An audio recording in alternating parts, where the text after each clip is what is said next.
नमस्कार दोस्तों, स्वागत है नई वीडियो में। साथियों, इस वीडियो के माध्यम से हम लोग BBU FY UGP सेमेस्टर 3 वालों के लिए मेजर 4 हिंदी का ऑब्जेक्टिव क्वेश्चन देखेंगे आंसर के साथ। इससे पहले आपका सब्जेक्टिव करवा दिया गया है, डिस्क्रिप्शन में लिंक है, आप जाइए और जाके एक बार ज़रूर देख लीजिएगा क्योंकि बहुत ज़्यादा इंपॉर्टेंट है दोस्तों। इसमें जितने भी क्वेश्चन जो है आने के चांसेस हैं जो आपके मेजर 4 हिंदी के लिए, वो सभी लिए गए हैं। साथ ही साथ जो पहले पूछा जा चुका है वैसा भी क्वेश्चन लिया गया, ठीक है, जो कि 22 से 26 वालों को या फिर 27 से 27 वालों को पूछा जा चुका, वैसा क्वेश्चन भी लिया गया है। तो चलिए, जो पहला क्वेश्चन है बहुत ज़्यादा इंपॉर्टेंट कि इंसान और कुत्ते कविता के रचयिता कौन है, यानी इनकी रचना किसने की है, तो हरिवंश राय बच्चन। देखिए, आपको एक चीज़ और पढ़ लेना है कि जितने भी कवि हैं, कविता दिया गया है, उन सभी के कवि के नाम यानी किसने लिखा, ठीक है, ये जरूर आता है दोस्तों। तो ये देखिए, इंसान और कुत्ता कविता किसने लिखा था, तो हरिवंश राय बच्चन जी ने लिखे थे। चलिए आगे, क्वेश्चन नंबर दूसरा हमारा कि उठ चल हारिल कविता के कवि का पूरा नाम क्या है। देखिए, वैसे तो कवि का नाम जो है अजय के रूप में जाना जाता है, लेकिन इनका पूरा नाम है दोस्तों सचितानंद हीरानंद वत्यास्यान, ठीक है, वत्यास्यान, ठीक है, ये इनका पूरा नाम है। चलिए आगे, क्वेश्चन नंबर तीसरा देखेंगे, तुम लोगों से दूर कविता की रचनाकार कौन है, यानी जो तुम लोगों से दूर कविता उनके रचनाकार, तो गजानंद माधव मुक्तिबोध इनका नाम है। चलिए आगे, क्वेश्चन नंबर चौथा देखेंगे कि ठंडा लोहा कविता किस कवि की रचना है, तो ठंडा लोहा जो कविता है वो धर्मवीर भारती के द्वारा लिखा गया था। चलिए आगे, क्वेश्चन नंबर पाँचवा देखेंगे मित्रों। क्वेश्चन नंबर पाँचवा है कि घर की ओर कविता जो है उनके लेखक कौन है, तो घर की ओर कविता के लेखक नरेश मेहता हैं। आगे क्वेश्चन नंबर छठा देखेंगे कि फसल कविता के रचयिता कौन है, तो फसल कविता जो है हमारा वो सर्वेश्वर दयाल सक्सेना के द्वारा लिखा गया था। ठीक है दोस्तों, चलिए क्वेश्चन नंबर सातवां देखेंगे कि हिमालय के प्रति ये जो कविता है उनके कवि कौन है, तो रामधारी सिंह दिनकर जो हैं इनके कवि हैं। आगे क्वेश्चन नंबर आठवां देखेंगे कि हिंदी में प्रगतिवाद का प्रारंभ कब माना जाता है, यानी प्रगतिवाद का शुरुआत कब माना जाता है, तो 1936 में जो है 1936 ईस्वी से जो है इसकी शुरुआत मानी जाती है प्रगतिवाद की। क्वेश्चन नंबर 9 देखेंगे कि प्रगतिशील लेखक संघ का पहला सम्मेलन कहाँ हुआ था, तो इसका सम्मेलन जो है वो हमारा लखनऊ में हुआ था।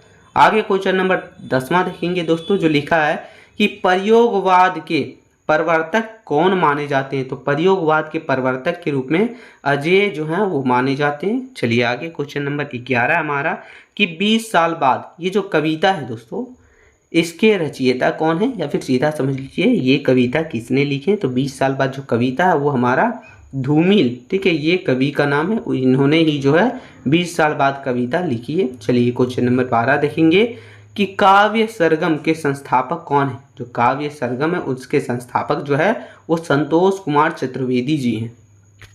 आगे क्वेश्चन नंबर 13 देखते हैं कि धर्मवीर भारती की प्रसिद्ध रचना कौन सी है, यानी जो धर्मवीर भारती हैं उनकी सबसे प्रसिद्ध रचना जो है वो अंधा युग जो है वो है।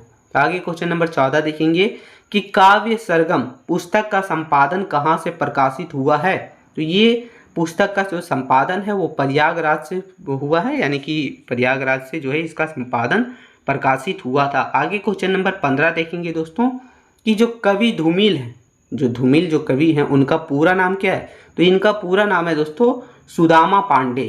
क्या है, सुदामा पांडे। चलिए आगे क्वेश्चन नंबर 16 देखेंगे कि हालावाद के प्रवर्तक कौन से कवि हैं, तो हालावाद के प्रवर्तक के रूप में जो है हमारे हरिवंश राय बच्चन जी हैं। आगे क्वेश्चन नंबर 17 देखेंगे कि राष्ट्र कवि की उपाधि से सम्मानित कौन से कवि हैं, तो राष्ट्र कवि की उपाधि जो है वो रामधारी सिंह दिनकर जी को सम्मानित किया गया था, इस उपाधि के माध्यम से, राष्ट्र कवि की उपाधि से। आगे क्वेश्चन नंबर 18 हमारा दोस्तों कि अजय जी ने कुल कितने तार सप्तकों का संपादन किया था, तो ये टोटल जो है वो 4 तार सप्तकों का संपादन किया गया था। आगे क्वेश्चन नंबर 19 देखेंगे मित्रों, बोल रहा है कि प्रगतिशील लेखक संघ के प्रथम अध्यक्ष कौन थे, तो प्रगतिशील लेखक संघ के प्रथम अध्यक्ष जो है वो प्रेमचंद थे। कौन थे, मुंशी प्रेमचंद। आगे क्वेश्चन नंबर 20 हमारा दोस्तों कि उठ चल हारिल कविता में हारिल किसका प्रतीक है, तो देखिए ये कविता वगैरह आप पढ़िएगा तो प्रतीक किसका है, कौन किसका प्रतीक है, ये सब आपको समझ आ जाएगा। इसलिए आपको कविता पूरा पढ़ना है, एक बार जरूर पढ़ लीजिएगा। जितने भी कविता दिए गए हैं सिलेबस को देख लीजिएगा। और लॉन्ग टाइप वाला अगर आप अच्छे से कर लेते हैं तो आप जो 1 मार्क्स वाला तो इजीली कर लीजिएगा, ठीक है, ये ध्यान रखिएगा। तो देखिए संघर्षशील और कर्मठ मनुष्य का जो है प्रतीक के रूप में हरिल को लिया गया है इस कविता में। तो ये टोटल हमने 20 प्रश्न ही लिए थे दोस्तों, क्योंकि देखिए इससे जो ऑब्जेक्टिव जो है ना वो कुछ हिस्ट्री विस्ट्री तो है नहीं ये, तो आपको जो है लॉन्ग टाइप वाला कर लेना, उसी से मिल जाएगा। यही था वीडियो, हेल्पफुल लगा तो एक छोटा सा लाइक जरूर कर दीजिएगा। मिलते हैं नई वीडियो में, तब तक के लिए जय हिंद मित्रों।